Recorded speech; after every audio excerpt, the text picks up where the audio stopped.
अध्याय 13 न्याय मंत्री। पाठ परिचय।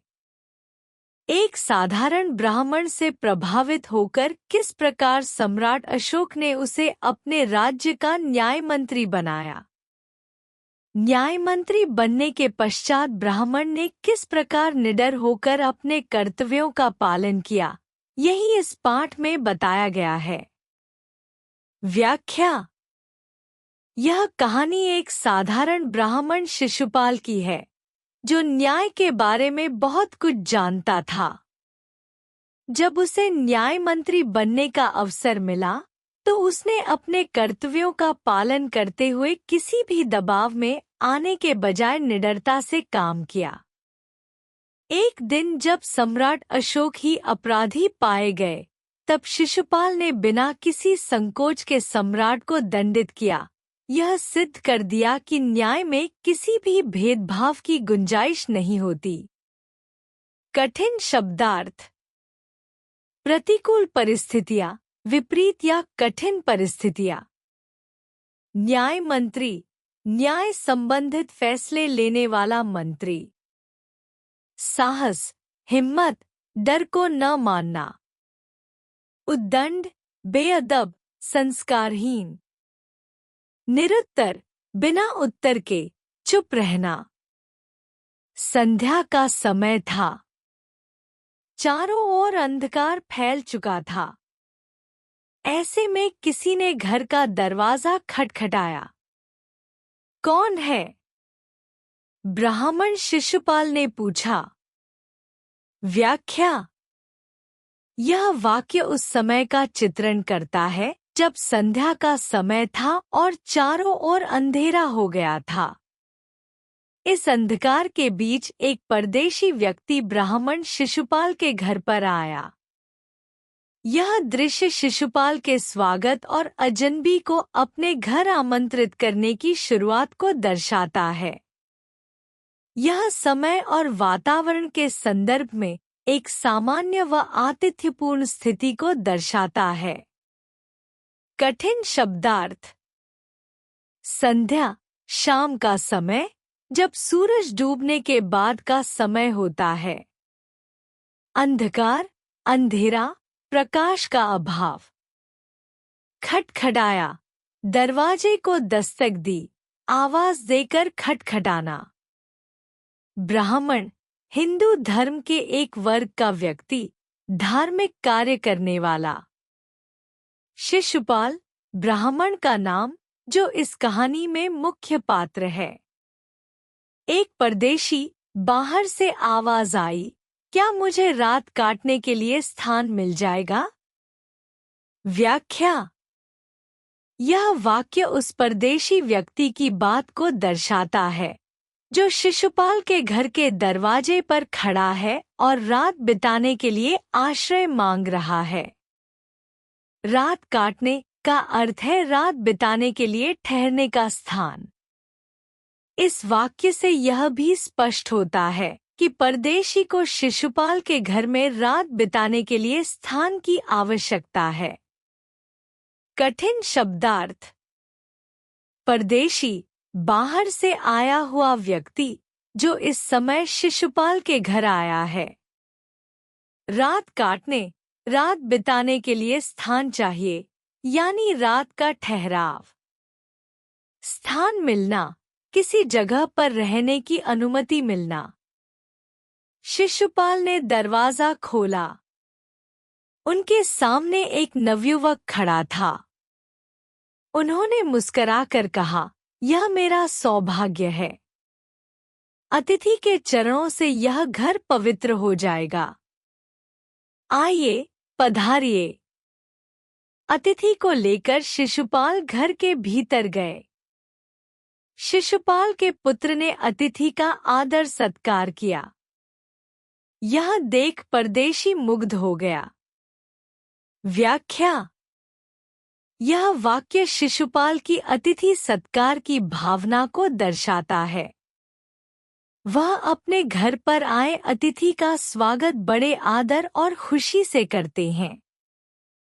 उन्होंने मुस्कराकर कहा कि उनके लिए यह सौभाग्य की बात है कि एक अतिथि उनके घर आए और यह घर अतिथि के आने से पवित्र हो जाता है।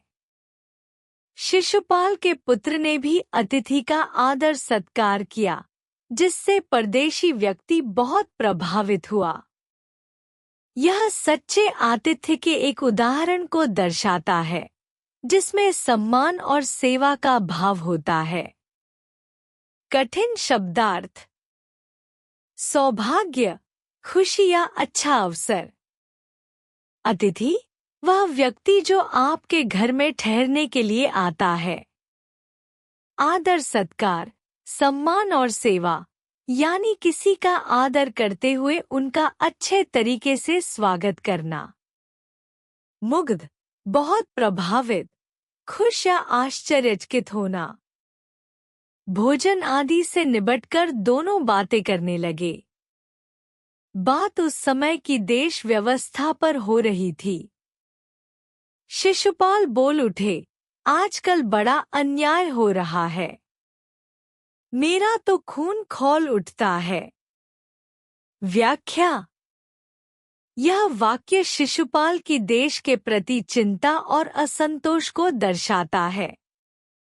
वह और परदेशी भोजन के बाद देश की व्यवस्था पर चर्चा कर रहे होते हैं। शिशुपाल देश में हो रहे अन्याय से काफी परेशान होते हैं और यह बताते हैं कि उन्हें यह देखकर इतना गुस्सा आता है कि उनका खून तक खौलने लगता है। यह वाक्य उनके गुस्से और देश की स्थिति के प्रति असंतोष को व्यक्त करता है। कठिन शब्दार्थ। निबटकर, किसी कार्य को खत्म करना या पूरा करना। अन्याय, अन्यथा या गलत किया गया काम, किसी के साथ अत्याचार। खून खौलना, गुस्से से भर जाना, उबाल आना, बहुत क्रोधित होना। परदेशी इस बात से सहमत न था। कुछ चिढ़कर बोला, दोष निकालना आसान है, परंतु कुछ करके दिखाना कठिन। व्याख्या। यह वाक्य परदेशी की प्रतिक्रिया को दर्शाता है। शिशुपाल द्वारा उठाए गए मुद्दे पर परदेशी सहमत नहीं था। वह चिढ़कर और आलोचनात्मक रूप से कहता है कि दोष निकालना आसान है, लेकिन किसी समस्या का समाधान करके दिखाना कहीं अधिक कठिन होता है। यह परदेशी का दृष्टिकोण है कि केवल शिकायतें करने से कोई समस्या हल नहीं होती, बल्कि उन समस्याओं को हल करने के लिए काम करना पड़ता है। कठिन शब्दार्थ। सहमत, एकमत होना, किसी बात से पूरी तरह सहमत होना। चिढ़कर, नाराजगी के साथ बोलना या प्रतिक्रिया देना। दोष निकालना, किसी की गलती या दोष को उजागर करना, आलोचना करना। कठिन, जो आसान न हो, जो करना मुश्किल हो। शिशुपाल के लिए यह एक खुली चुनौती थी। बोले, अवसर मिले तो दिखा दूं कि न्याय किसे कहते हैं। व्याख्या। यह वाक्य उस समय का है जब शिशुपाल ने परदेशी द्वारा दी गई चुनौती को स्वीकार किया और कहा कि यदि उसे अवसर मिलता है तो वह न्याय का असली मतलब और उसकी वास्तविकता दिखा सकता है। इस वाक्य से यह स्पष्ट होता है कि शिशुपाल को न्याय के प्रति विश्वास था और वह यह साबित करना चाहते थे कि वह न्याय करने में सक्षम हैं। यह उनके साहस और आत्मविश्वास को दर्शाता है। कठिन शब्दार्थ। चुनौती, किसी कार्य को करने के लिए दी गई चुनौती या चुनौतीपूर्ण स्थितियाँ। अवसर, मौका, अवसर, जो किसी काम को करने के लिए मिलता है। न्याय, सच्चाई, उचित और सही निर्णय करना, किसी के साथ उचित व्यवहार करना। तो आप अवसर चाहते हैं? हाँ, अवसर चाहता हूं। फिर कोई अन्याय नहीं होगा। बिल्कुल नहीं। कोई अपराधी दंड से न बचेगा। कदापि नहीं। व्याख्या। यह संवाद शिशुपाल और परदेशी के बीच हो रहा है, जिसमें परदेशी शिशुपाल से यह सवाल करता है कि क्या वह यह सुनिश्चित करेगा कि कोई भी अपराधी दंड से न बच सके। शिशुपाल ने दृढ़ता से उत्तर दिया, कदापि नहीं, यानी वह यह सुनिश्चित करेगा कि कोई भी अपराधी दंड से बच न सके। यह शिशुपाल की न्याय के प्रति पूरी निष्ठा और कठोरता को दर्शाता है। कठिन शब्दार्थ। अपराधी वह व्यक्ति जिसने कोई गलत कार्य किया हो। दंड सजा या दंड जो अपराध करने पर दिया जाता है। कदापि नहीं, कभी नहीं, बिल्कुल नहीं। परदेशी ने मुस्कुराकर कहा, यह बहुत कठिन काम है। मेरे लिए कुछ कठिन नहीं। मैं न्याय का डंका बजाकर दिखा दूंगा। व्याख्या। यह संवाद शिशुपाल और परदेशी के बीच हो रहा है, जहां परदेशी शिशुपाल को न्याय के कार्य में सफलता की कठिनाइयों का संकेत देता है, लेकिन शिशुपाल अपने आत्मविश्वास के साथ उत्तर देता है कि उसके लिए न्याय करना कोई कठिन कार्य नहीं है। वह यह कहता है कि वह न्याय का डंका बजाकर दिखा देगा, यानी वह न्याय की प्रक्रिया को पूरी तरह से लागू करेगा और इसका प्रभाव सभी पर डालेगा। कठिन शब्दार्थ। मुस्कराकर, हंसते हुए, हल्के आनंद के साथ। कठिन काम, कठिन कार्य या समस्या। डंका बजाना, घोषणा करना या किसी कार्य को प्रभावशाली तरीके से करना ताकि सब पर उसका प्रभाव पड़े। सुबह उठकर परदेशी ने शिशुपाल का धन्यवाद देकर उनसे विदा ली। कुछ दिनों बाद शिशुपाल का घर पूछते पूछते कुछ सिपाही आए और उनसे दरबार में चलने के लिए कहा। शिशुपाल सहम गए। वे यह न समझ सके कि सम्राट ने उन्हें क्यों बुलाया है। कहीं उस परदेशी ने सम्राट से झूठी सच्ची शिकायत तो नहीं कर दी? व्याख्या। इस अंश में परदेशी ने शिशुपाल का धन्यवाद किया और कुछ समय बाद शिशुपाल को दरबार में बुलाने के लिए सिपाही आए। शिशुपाल को यह समझ में नहीं आया कि सम्राट ने उन्हें क्यों बुलाया है, और वह इस सोच में थे कि कहीं उस परदेशी ने सम्राट से कोई शिकायत तो नहीं कर दी। यह शिशुपाल के मन में उठ रही आशंका को दर्शाता है। कठिन शब्दार्थ। विदा ली, जाने के लिए अनुमति लेना या किसी से अलविदा लेना। सहम गए, घबराए, डर गए। झूठी सच्ची शिकायत, मनगढ़ंत शिकायत, वास्तविक या झूठी शिकायत जो किसी ने की हो। सोचते सोचते वे सिपाहियों के साथ चल पड़े। दरबार में पहुंचकर शिशुपाल का कलेजा धड़कने लगा। तभी सम्राट अशोक मुस्कुराते हुए बोले, आपने मुझे पहचान लिया होगा। याद है, आपने कहा था कि यदि मुझे अवसर दिया जाए तो मैं न्याय का डंका बजा दूंगा। मैं आपको अवसर देना चाहता हूं। आप तैयार हैं? व्याख्या। इस अंश में शिशुपाल घबराए हुए दरबार में पहुंचते हैं। सम्राट अशोक मुस्कुराते हुए उनसे पूछते हैं कि क्या उन्होंने उन्हें पहचाना है और क्या उन्हें याद है कि शिशुपाल ने यह कहा था कि वह अवसर मिलने पर न्याय का डंका बजा देंगे। सम्राट अशोक, जो शिशुपाल के साहस और आत्मविश्वास से प्रभावित हैं, उन्हें अवसर देने का प्रस्ताव करते हैं। कठिन शब्दार्थ। कलेजा धड़कने लगना, घबराना या डर महसूस करना। सम्राट, राजा, शासक।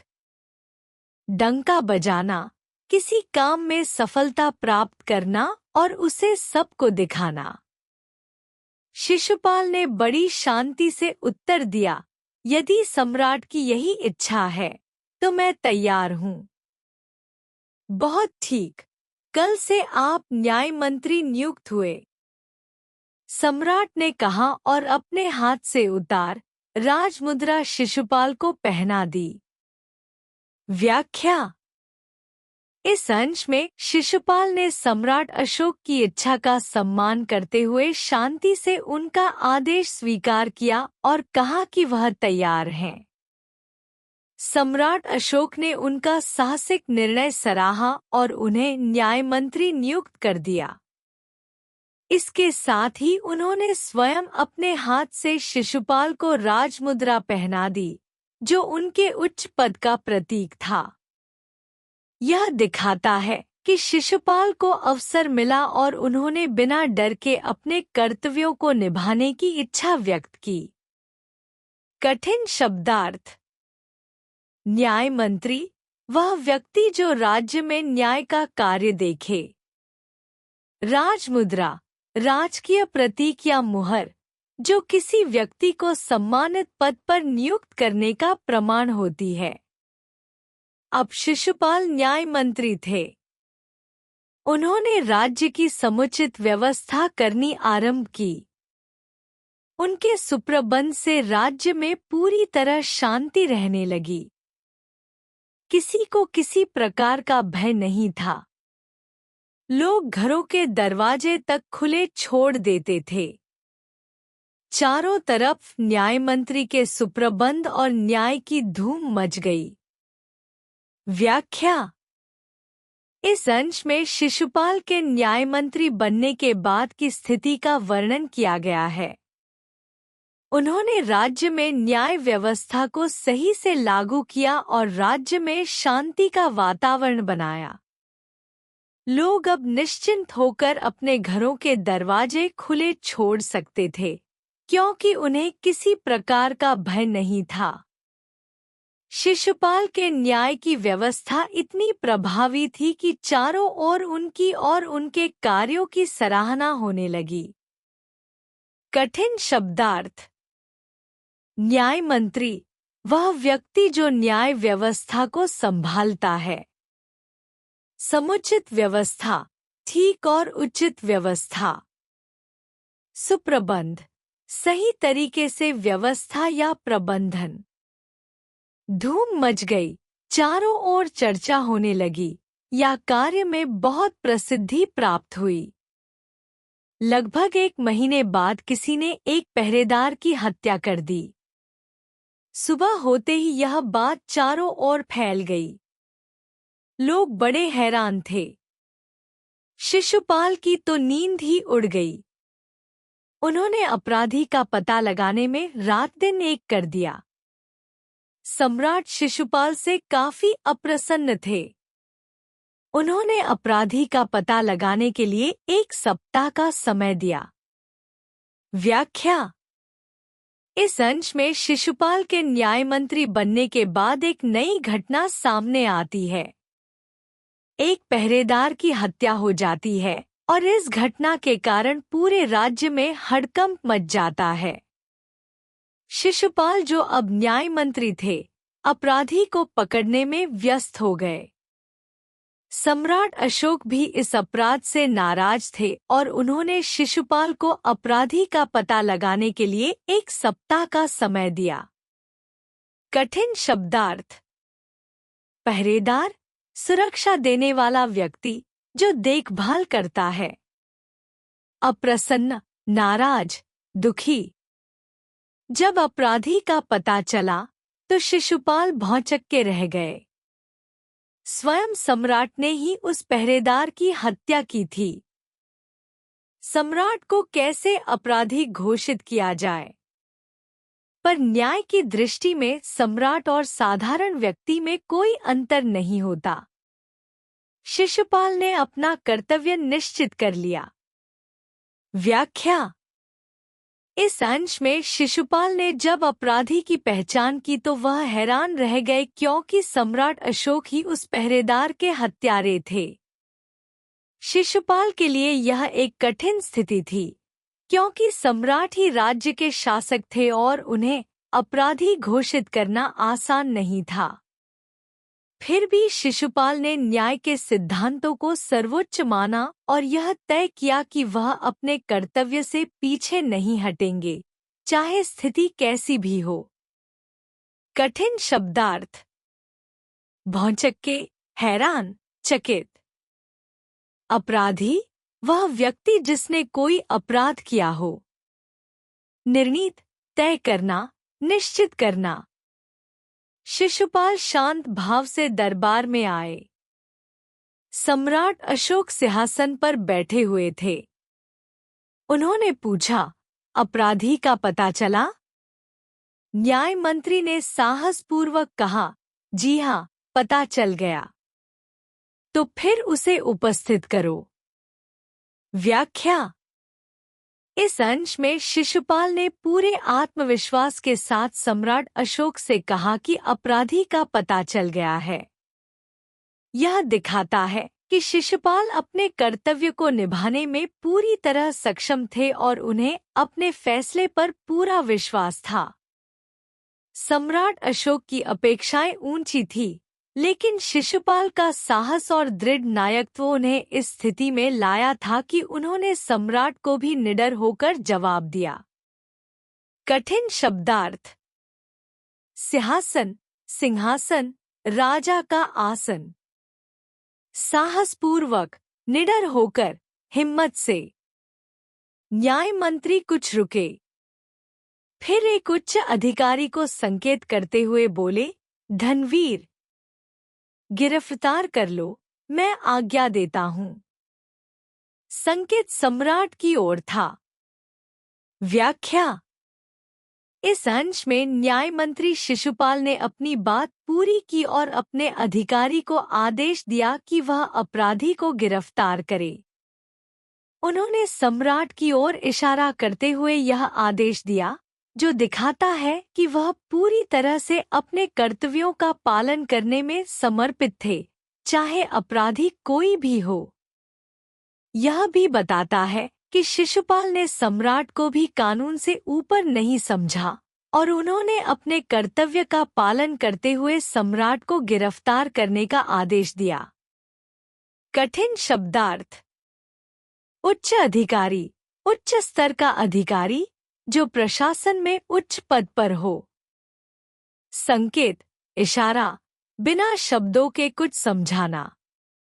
गिरफ्तार, किसी को पकड़ना, बंदी बनाना। आज्ञा, आदेश, अनुमति। दरबार में निस्तब्धता छा गई। सम्राट का चेहरा क्रोध से लाल हो गया। वे सिंहासन से उठ खड़े हुए और बोले, इतना साहस? न्याय मंत्री ने जैसे कुछ सुना ही न हो। फिर बोले, धनवीर, देखते क्या हो? अपराधी को गिरफ्तार करो। व्याख्या। इस अंश में दरबार में गहरी चुप्प और तनावपूर्ण स्थिति है। सम्राट अशोक का चेहरा क्रोध से लाल हो गया है, क्योंकि उन्हें यह स्वीकार करना पड़ रहा था कि वह स्वयं अपराधी हैं। जब न्याय मंत्री ने साहस दिखाते हुए आदेश दिया कि अपराधी को गिरफ्तार किया जाए, तो सम्राट ने इसे चुनौती के रूप में लिया और यह पूछा कि कैसे यह साहस किया जा सकता है। लेकिन न्याय मंत्री ने शांत और निडरता से अपनी बात रखी और आदेश दिया कि सम्राट को गिरफ्तार किया जाए, जो उनकी न्यायप्रियता को दर्शाता है। कठिन शब्दार्थ। निस्तब्धता, गहरी चुप्प, शांति, जिसमें कोई हलचल नहीं हो। सिंहासन, राज सिंहासन, सम्राट का सिंहासन। क्रोध, गुस्सा, नाराजगी। साहस, हिम्मत, जोखिम लेने की क्षमता। गिरफ्तार, पकड़ना, बंदी बनाना। दूसरे ही क्षण सम्राट के हाथों में हथकड़ी थी। न्याय मंत्री ने कहा, अशोक, तुम पर पहरेदार की हत्या का आरोप है। तुम इसका क्या उत्तर देते हो? व्याख्या। इस अंश में न्याय मंत्री ने सम्राट अशोक को उसके किए गए अपराध के लिए सीधे तौर पर उत्तर देने के लिए कहा। सम्राट के हाथों में हथकड़ी डाल दी जाती है, जो यह दर्शाता है कि सम्राट भी अब कानून से ऊपर नहीं है। न्याय मंत्री ने पूरी साहसिकता से सम्राट को उसके अपराध का दोषी ठहराया और उसे स्पष्ट रूप से पूछा कि वह अपने अपराध के बारे में क्या जवाब देता है। यह स्थिति न्याय के सिद्धांतों के प्रति समर्पण और निष्पक्षता को दर्शाती है। कठिन शब्दार्थ। हथकड़ी। हथकड़ी एक प्रकार की जंजीर या बंधन होती है जो व्यक्ति के हाथों में डाली जाती है ताकि वह भाग न सके। आरोप। आरोप किसी पर किसी अपराध या गलती का आरोप लगाना। उत्तर। जवाब। किसी बात का प्रतिक्रिया। सम्राट के मुंह से एक शब्द भी न निकला। न्याय मंत्री ने फिर पूछा, तो तुम अपराध स्वीकार करते हो? व्याख्या। इस अंश में सम्राट अशोक से पूछे गए सवाल का उत्तर न मिलने पर न्याय मंत्री ने फिर से उसे उसी अपराध को स्वीकार करने के लिए उकसाया। सम्राट का मुंह से एक शब्द भी न निकलना यह दर्शाता है कि वह अपने किए गए अपराध का स्वीकार नहीं करना चाहता। न्याय मंत्री अपने कर्तव्य के प्रति ईमानदार और निर्भीक बने रहते हुए सम्राट से अपराध की स्वीकृति मांगते हैं ताकि न्याय के पथ पर अडिग रह सकें। कठिन शब्दार्थ। स्वीकार। किसी बात को मान लेना, विशेषकर अपनी गलती को मान लेना। अपराध। किसी व्यक्ति द्वारा किया गया गलत कार्य या कानूनी उल्लंघन। हाँ, मैंने उसे मारा अवश्य है, पर वह उद्दंड था, सम्राट का उत्तर था। वह उद्दंड था या नहीं, तुमने एक राजकर्मचारी की हत्या की है। तुम अपराधी हो। तुम्हें मृत्युदंड दिया जाता है। न्याय मंत्री ने अपना निर्णय सुनाया। व्याख्या। यहाँ सम्राट अशोक अपने अपराध का कारण बताते हुए कहता है कि पहरेदार उद्दंड था, इस वजह से उसने उसे मारा। लेकिन न्याय मंत्री इस तर्क को नकारते हुए उसे एक राजकर्मचारी की हत्या का दोषी मानते हैं और उसे मृत्युदंड देने का निर्णय सुनाते हैं। न्याय मंत्री का यह निर्णय यह दर्शाता है कि न्याय में किसी भी व्यक्ति का पद या स्थिति नहीं देखी जाती, अपराधी को उसके अपराध के आधार पर सजा मिलती है। यह निडर और निष्पक्ष न्याय का प्रतीक है। कठिन शब्दार्थ। उद्दंड। बुरा या अपशब्द बोलने वाला, हिंसक या नफरत फैलाने वाला। मृत्युदंड। मृत्यु की सजा, जीवन समाप्त करने की सजा। निर्णय। कोई फैसले पर पहुंचना, किसी मामले का निर्णय करना। सारी सभा में सन्नाटा छा गया। न्याय मंत्री का निर्णय सुन सम्राट ने सिर झुका लिया। तभी न्याय मंत्री का संकेत पा एक कर्मचारी सम्राट अशोक की मूर्ति लेकर उपस्थित हो गया। व्याख्या। यह दृश्य बहुत ही नाटकीय और गहन है। जब न्याय मंत्री ने सम्राट अशोक के खिलाफ निर्णय सुनाया तो पूरी सभा में सन्नाटा छा गया। सम्राट ने सिर झुका दिया, जो यह दर्शाता है कि वह अपने किए गए अपराध को मानते हुए सजा को स्वीकार कर रहे हैं। इसके बाद न्याय मंत्री के आदेश पर सम्राट की मूर्ति पेश की जाती है, जो यह दर्शाता है कि वह एक सशक्त प्रतीक के रूप में अपनी पहचान को खोने जा रहे हैं, जबकि असली सम्राट को सजा दी जा रही है। यह कार्य न केवल न्याय का पालन कर रहा है, बल्कि यह दिखाता है कि सत्ता और पहचान किसी विशेष व्यक्ति के हाथों में नहीं रहती, बल्कि उनके कार्यों और कृत्य के आधार पर तय होती है। कठिन शब्दार्थ।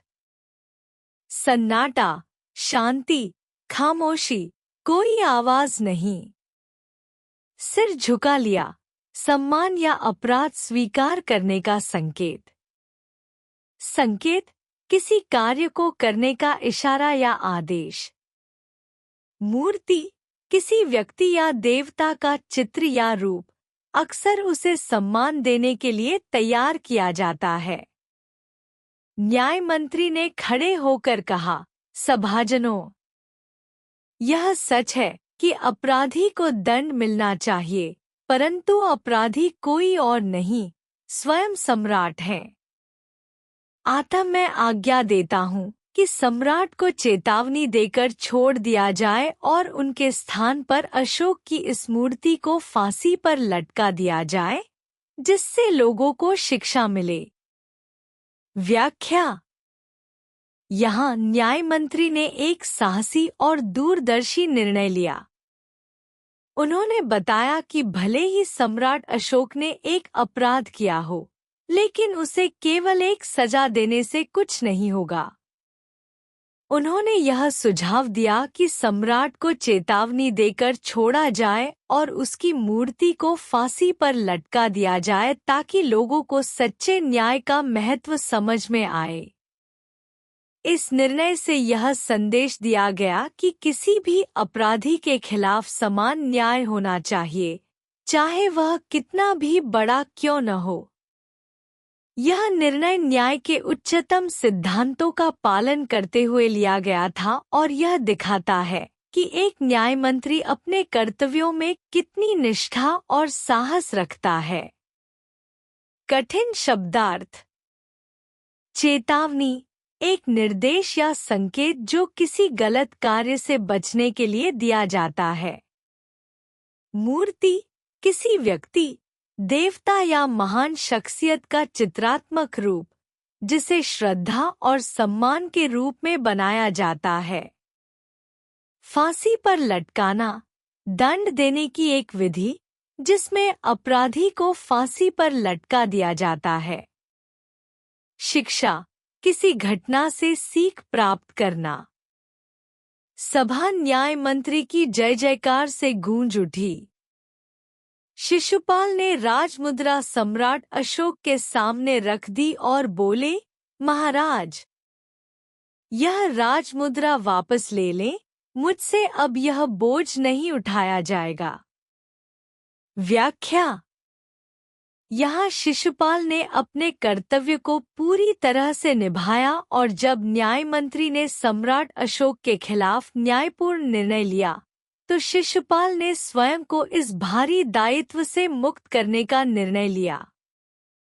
वह राजमुद्रा, जो अब उसके कंधों पर जिम्मेदारी का प्रतीक बन चुकी थी, सम्राट अशोक के सामने रखकर यह संकेत देते हैं कि जब तक वह खुद उस जिम्मेदारी के लायक नहीं महसूस करते, तब तक वह इसे नहीं उठा सकते।